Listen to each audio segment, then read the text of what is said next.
Երբ որ ադրբեջանցիները 23 թվականին արդեն մտան Արցախ, բոլորը ղեկավարությունը թողեց փախավ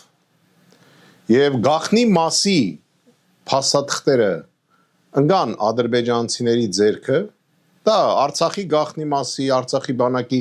գախնի մասի փաստաթղթերն էր, Զորամասերի գախնի մասի փաստաթղթերը, ոչ մեկ ոչ ոչնչացվեցին, ոչ հանվեցին։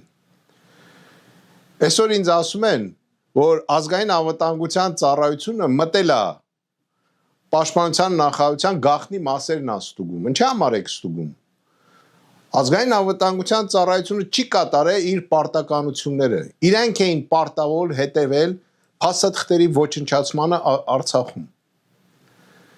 Եվ ամենացավալին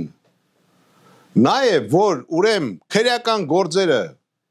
Արցախից հանե բերել են Հայաստան, եւ այդ քրեական գործերով միջև այսօր մարդիկ են դատվում կամ դատական process է եթում, բայց գախնի փաստաթղթերը, հուշ գախնի փաստաթղթերը ամբողջը թողել են հակառակորդին։ Հիմա եկել եք ում եք ման գալիս եք մի ենթասպայի վրա ջարդեք ու այդ ենթասպային ինչ որ բանում մեղադրեք,